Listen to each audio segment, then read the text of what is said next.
Julien s'effondra sur le sol du salon, les yeux écarquillés de stupeur, tandis que la carte de police d'Alexandre tombait à ses pieds comme une sentence irrémédiable. Au lieu de la rage attendue, un silence assourdissant envahit la pièce. Et Julien murmura d'une voix brisée, « Alors ? Tout ça. C'était pour m'arrêter ?» Mais ce qui suivit fut encore plus inattendu, au lieu de fuir ou d'appeler à l'aide. Il se releva lentement, les larmes aux yeux, et embrassa Alexandre avec une passion désespérée, transformant la révélation en un aveu d'amour insurmontable. Alexandre n'avait pas prévu ça. Il était entré dans la vie de Julien 6 mois plus tôt, sous le couvert d'une rencontre fortuite dans un café du Marais à Paris. Son mission, infiltrer le cercle proche de la famille Moreau. Une dynastie politique conservatrice dont le patriarche, Victor Moreau, était soupçonné de corruption et de liens avec des groupes extrémistes. Julien, le fils cadet, ouvertement gai mais discret, représentait la faille parfaite. Alexandre, 28 ans, policier chevronné mais encore marqué par son propre coming out chaotique, avait été choisi pour sa capacité à se fondre dans le rôle. « Tu seras son petit ami », avait dit son supérieur, le commandant Lefebvre, avec un ton détaché qui masquait la gravité de l'opération. « Rapproche-toi. Gagne sa confiance. Et trouve des preuves contre le père. » Alexandre avait hoché la tête, convaincu que ce ne serait qu'une mission comme une autre. Un jeu de dupes où les émotions resteraient sous contrôle. Dès les premiers jours. Cependant, la réalité s'était imposée avec une force inattendue. Julien, 26 ans, étudiant en droit et militant discret pour les droits LGBTQ+, malgré l'ombre oppressive de son père, avait une vulnérabilité qui touchait Alexandre au plus profond. Leur première sortie. Une promenade le long de la Seine sous un ciel parisien grisâtre, avait commencé comme un scénario scripted, Alexandre feignant l'intérêt pour les opinions politiques de Julien, sondant subtilement ses liens familiaux. Mais quand Julien avait parlé de son enfance, de la pression constante de Victor pour qu'il se conforme à l'image d'une famille parfaite, Alexandre avait ressenti un écho personnel. Lui-même avait fui une famille provinciale rigide, où son orientation sexuelle avait été vue comme une honte. « Mon père pense que l'amour, c'est une affaire de tradition », avait dit Julien en riant amèrement. Pour lui, je suis une anomalie qu'il tolère tant que je reste invisible. Alexandre avait répondu avec une sincérité qu'il n'avait pas anticipée, l'invisibilité. C'est une prison. J'en sais quelque chose. Au fil des semaines, la façade se fissurait. Alexandre rapportait des informations à son équipe, des conversations volées sur des financements occultes, des rencontres suspectes que Julien mentionnait innocemment. Mais chaque rapport était teinté d'une culpabilité grandissante. Julien l'invitait chez lui. Un appartement haussmannien dans le 16e arrondissement, où il passait des soirées à débattre de société, de justice, et inévitablement, de leur attirance mutuelle. Alexandre se surprenait à oublier les micros cachés, à rire genuinely aux blagues de Julien, à sentir son cœur s'accélérer quand leurs mains se frôlaient. « Tu es différent des autres », lui avait dit Julien un soir, après un dîner improvisé. « Avec toi, je me sens libre. » Alexandre avait avalé sa salive, conscient que cette liberté était bâtie sur un mensonge. Pourtant, il n'avait pas pu s'empêcher de l'embrasser ce soir-là. Un baiser qui, pour la première fois, n'était pas calculé. La pression familiale de Julien ajoutait à la tension. Victor Moreau, député influent, organisait des dîners où Julien était forcé d'apparaître. Souvent avec une amie, pour masquer les apparences. Alexandre avait assisté à l'un d'eux. Sous prétexte d'être un collègue d'études. Là, il avait vu le vrai visage de Victor, un homme charismatique mais impitoyable. Qui sermonnait son fils sur la décadence morale de la société moderne. Les homosexuels comme toi, Julien, doivent savoir leur place. Avait-il lancé lors d'une dispute privée qu'Alexandre avait espionné. Julien avait encaissé sans broncher. Mais plus tard, dans les bras d'Alexandre, il avait craqué, je le hais parfois. Mais c'est mon père. Comment choisir entre famille et vérité? Alexandre, rongé par son propre secret, avait murmuré des mots de réconfort qui sonnaient faux à ses oreilles. Bientôt, les doutes d'Alexandre devinrent insoutenables. Son supérieur le pressait pour des preuves concrètes, un disque dur caché. Des emails compromettants. Alexandre fouilla l'appartement de Julien pendant que celui-ci dormait. Le cœur battant. Il trouva des documents. Rien de décisif. Mais assez pour avancer l'enquête. Chaque trahison le dévorait un peu plus. Il se surprenait à défendre Julien dans ses rapports internes, il n'est pas impliqué. C'est clair. Lefebvre riait, ne te laisse pas attendrir. Garçon. C'est le job. Mais Alexandre savait que c'était plus que ça. Il tombait amoureux. Et ce sentiment le terrifiait. Un soir, lors d'une manifestation pour les droits des migrants à laquelle Julien participait activement, Alexandre vit la fracture sociale de près. Des contre-manifestants, influencés par les discours de Victor, hurlaient des insultes homophobes. Julien, tenant une pancarte, fut bousculé. Alexandre intervint instinctivement, protégeant Julien d'un coup. Merci, mon amour, murmura Julien, le regard empli de gratitude. Alexandre sentit une vague de nausée, était-ce de l'amour? Ou juste un rôle trop bien joué?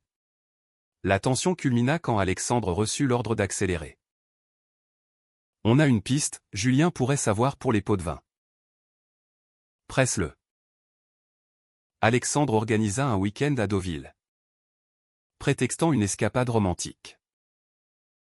Là, sur la plage normande, sous un vent froid, il posa des questions subtiles sur les affaires familiales. Julien, confiant, révéla des détails anodins mais potentiellement utiles. Alexandre enregistra tout, mais rentra à Paris avec un poids écrasant sur la poitrine. Je ne peux plus faire ça, se dit-il en regardant Julien dormir dans le train. Pourtant, il envoya le rapport. Les jours suivants furent un tourbillon. Julien commença à soupçonner quelque chose, des appels manqués. Des absences inexpliquées d'Alexandre. « Tu me caches quoi ?» demanda-t-il un soir. Les yeux plissés. Alexandre nia. Mais le mensonge le rongeait. Il envisagea de tout avouer. Mais la loyauté à son métier l'en empêcha. Puis vint la révélation inattendue, lors d'une fouille de routine. L'équipe trouva des preuves irréfutables contre Victor. Sans lien direct avec Julien. Alexandre fut rappelé, mission accomplie. Mais au lieu de soulagement, il ressentit un vide abyssal. C'est alors qu'il décida de confronter Julien.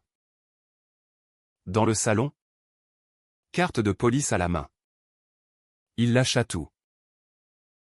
Et Julien, au lieu de le rejeter, l'embrassa. Je t'aime quand même. Idiot. Mais maintenant, on fait quoi? Les semaines suivantes furent un chaos émotionnel pour Alexandre et Julien.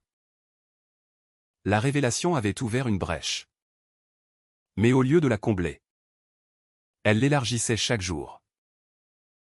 Julien, encore sous le choc, alternait entre colère et tendresse. « Comment as-tu pu me mentir comme ça » hurlait-il un soir, jetant un vase contre le mur de l'appartement. Alexandre encaissait, conscient que chaque mot était mérité. Pourtant, Julien ne le quittait pas. Parce que malgré tout, ce qu'on a construit est réel. Avouait-il plus tard. Blotti contre lui.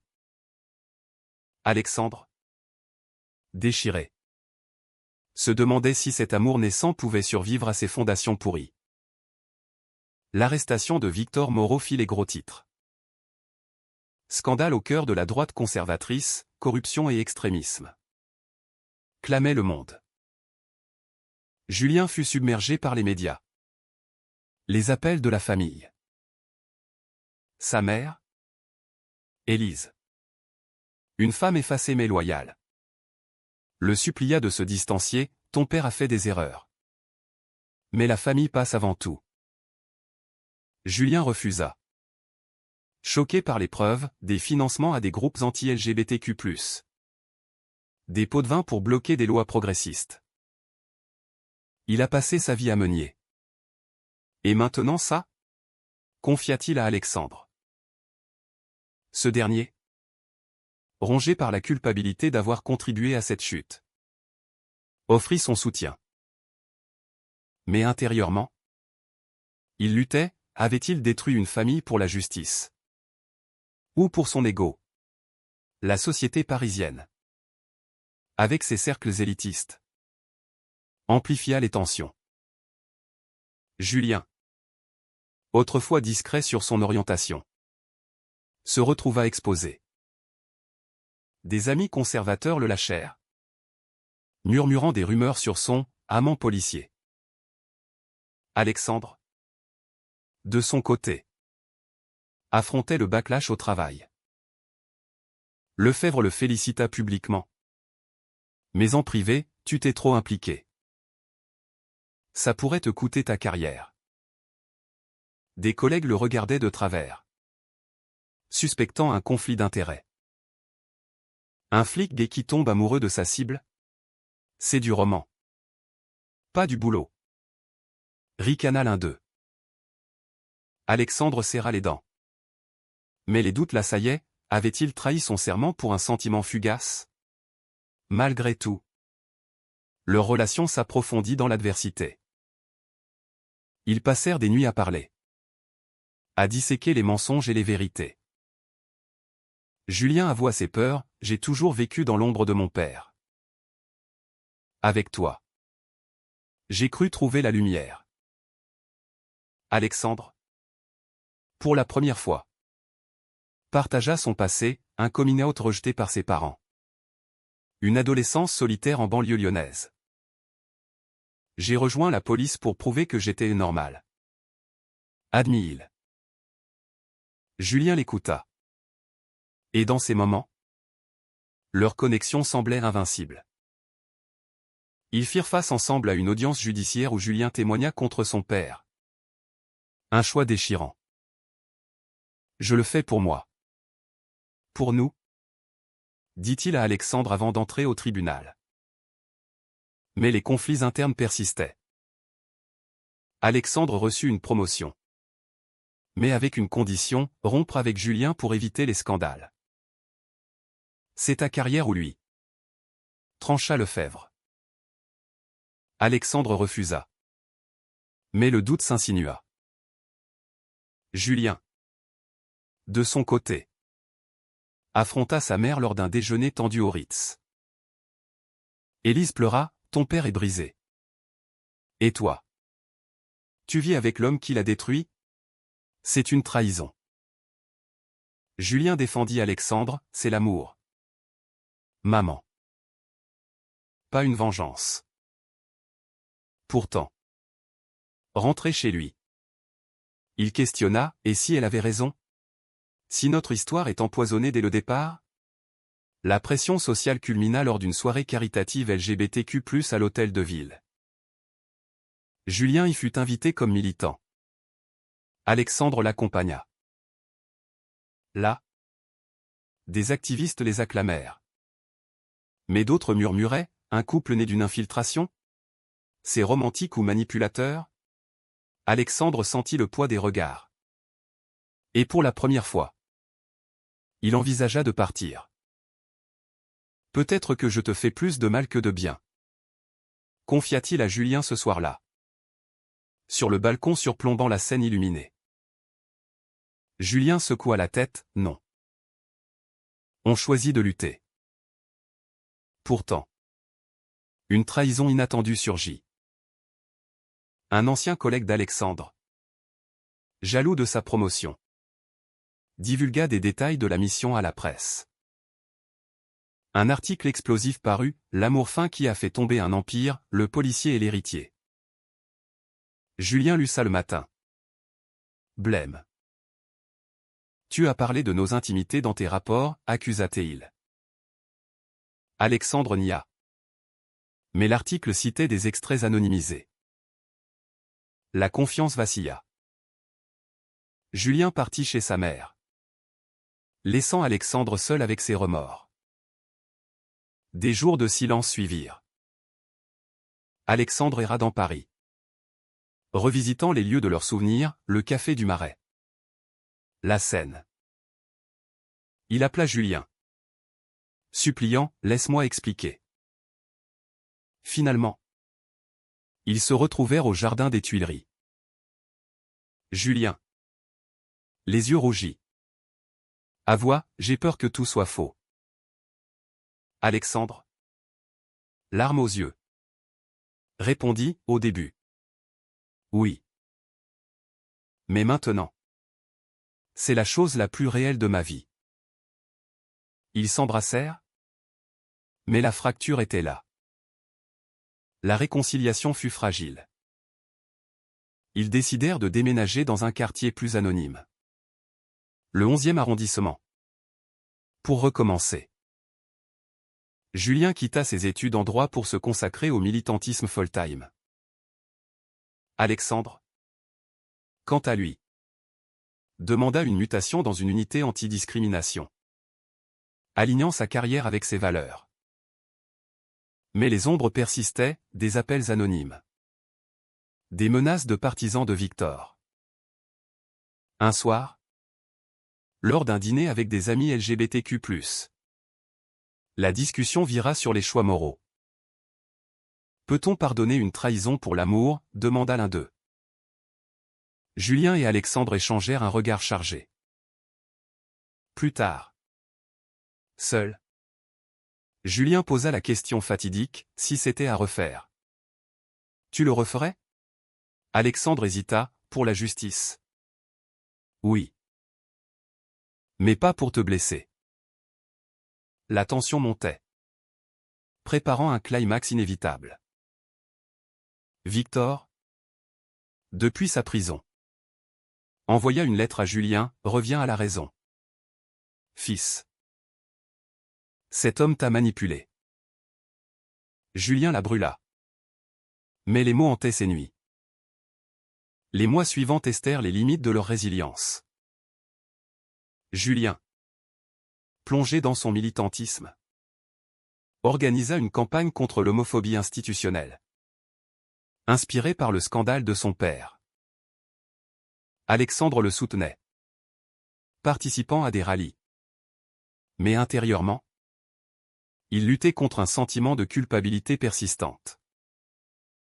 J'ai détruit ta famille, murmura-t-il un soir, après une manifestation épuisante place de la République. Julien secoua la tête, non. C'est lui qui s'est détruit. Toi, tu m'as libéré.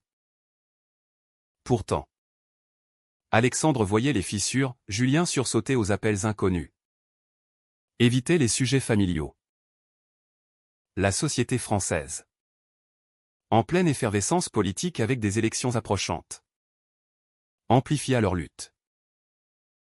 Des débats télévisés opposaient progressistes et conservateurs. Et le nom de Moreau revenait souvent. Julien fut invité à une émission sur France 2, où il parla ouvertement de son orientation et du scandale. J'ai choisi l'amour et la vérité sur la loyauté aveugle, déclara-t-il. Alexandre, regardant depuis chez eux, sentit une fierté mêlée à de l'angoisse. Les réseaux sociaux explosèrent, soutien d'un côté, haine de l'autre. Des menaces arrivèrent, forçant Alexandre à activer ses contacts policiers pour une protection discrète. Au travail, Alexandre affronta une enquête interne sur son implication émotionnelle. Vous avez franchi la ligne, accusa un inspecteur lors d'un interrogatoire. Alexandre défendit, j'ai accompli la mission. Le reste est personnel. Mais il fut suspendu temporairement. Un coup dur à son identité. Sans son badge, il se sentait nu. Confronté à ses propres démons, était-il un bon flic? Ou juste un imposteur? Julien, de son côté, renoua partiellement avec sa mère. Élise, veuve dans l'âme depuis l'incarcération de Victor, invita Julien à un thé à Neuilly. Je t'aime, mon fils? Malgré tout, dit-elle, les yeux humides. Mais elle ajouta, c'est Alexandre. Il t'a utilisé. Julien répliqua, non. Maman. C'est l'amour qui nous a changés. Rentrez. Il confia à Alexandre, elle veut que je choisisse, elle ou toi. Alexandre, cœur serré, répondit, ne choisis pas. Batte-toi pour les deux. Une confrontation majeure survint quand Victor obtint une visite. Julien, après hésitation, s'y rendit avec Alexandre attendant dehors. À la prison de Fresnes. Victor, amaigri, lança, tu as trahi ta famille pour un flic? C'est pathétique. Julien, tremblant, riposta, tu as trahi tes valeurs pour du pouvoir. Moi, j'ai choisi l'honnêteté. Victor rit amèrement, l'honnêteté? Ton amour est né d'un piège. Réveille-toi. Julien sortit ébranlé. Et ce soir-là, il craqua dans les bras d'Alexandre, et s'il avait raison? Si notre histoire est condamnée? Alexandre, pour apaiser, organisa un voyage à Provence, dans un gîte rural près d'Avignon. Là, loin du tumulte parisien, ils redécouvrirent leur connexion. Promenade dans les vignes. Discussion profonde sur l'avenir. Je veux construire quelque chose de vrai avec toi, avoua Alexandre. Julien sourit, moi aussi. Mais le passé nous hante. Une nuit, sous les étoiles, ils firent le serment de transparence totale. De retour à Paris, la réalité frappa durement. Un collègue d'Alexandre révéla que l'enquête interne visait aussi Julien, soupçonné de complicité passive. C'est absurde, s'indigna Alexandre. Il confronta Lefebvre, vous utilisez ça pour me punir? Lefebvre haussa les épaules, la justice est aveugle. Prouve son innocence. Alexandre, déterminé, fouilla ses anciens dossiers, risquant sa carrière. Il trouva des preuves exonérant Julien, mais au prix d'une infraction, accès non autorisé. Julien, apprenant ça, fut furieux, tu recommences à mentir pour moi. Leur dispute éclata. Des mots durs fusèrent. Je t'aime, mais je ne supporte plus les secrets, cria Julien, claquant la porte. Alexandre, seul, réfléchit à ses choix, avait-il sacrifié son intégrité pour l'amour? La réconciliation vint après des jours d'angoisse. Julien revint. Épuisé, on ne peut pas continuer comme ça. Parlons. Ils passèrent la nuit à disséquer leurs peurs. Leurs erreurs. J'ai choisi ce job pour protéger les innocents, dit Alexandre. Et toi? Tu es innocent. Julien soupira, mais à quel prix? Le climax approcha avec le procès de Victor. Julien fut appelé à témoigner. Devant la cour, il révéla tout, les pressions familiales, les mensonges sociétaux. Mon père m'a appris la loyauté. Mais l'amour m'a enseigné la vérité. Alexandre, dans le public, sentit une vague d'émotion. Victor fut condamné. Mais pas sans un dernier regard accusateur vers son fils. Après le verdict, Julien confronta Alexandre, maintenant. C'est notre tour. On construit quoi? Alexandre, résolu, répondit, une vie sans masque. Mais les dommages étaient profonds. Alexandre perdit sa suspension. Mais sa réputation était ternie. Julien, marqué, questionnait constamment leur relation. Les retombées du procès marquèrent un tournant décisif. Julien, libéré du poids paternel, se lança pleinement dans l'activisme, fondant une association pour soutenir les jeunes LGBTQ+ issus de familles conservatrices. Alexandre, réintégré mais muté dans une unité moins prestigieuse, trouva un nouveau sens à sa carrière, former des agents sur l'éthique en infiltration. Pourtant, leur couple naviguait en eau trouble. Des disputes surgissaient sur des détails, un appel tardif d'Alexandre. Un silence de Julien. On porte encore les cicatrices, admit Julien un soir, lors d'un dîner aux chandelles dans leur nouvel appartement. La société, avec ses préjugés tenaces, continuait à les défier. Lors d'une conférence sur les droits humains à la Sorbonne, Julien fut hué par des étudiants conservateurs, traître à ta famille. Alexandre intervint, calmant la foule, mais rentra frustré. Pourquoi devons-nous justifier notre amour, demanda-t-il. Julien répondit, parce que le monde n'est pas prêt. Mais on le change. Un pas à la fois. Intérieurement, Alexandre luttait contre un dilemme moral, avait-il le droit à cet amour? Gagné par tromperie, il consulta un thérapeute. Avouant, j'ai manipulé ses émotions. Est-ce réparable? Le thérapeute posa, l'amour vrai transcende les origines. Mais le pardon doit être mutuel. Alexandre partagea ça avec Julien, déclenchant une conversation profonde.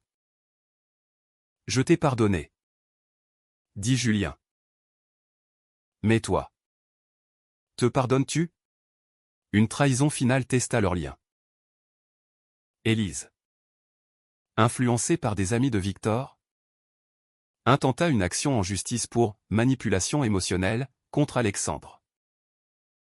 C'est ridicule, s'exclama Julien. Mais le procès raviva les blessures. Devant le juge, Alexandre témoigna, mon rôle était professionnel. Mais mes sentiments sont devenus sincères. Julien défendit, nous avons choisi l'amour malgré tout. Le juge rejeta la plainte. Mais le stress les épuisa. Après ça, ils décidèrent d'une pause, Julien partit en retraite militante à Marseille. Alexandre resta à Paris.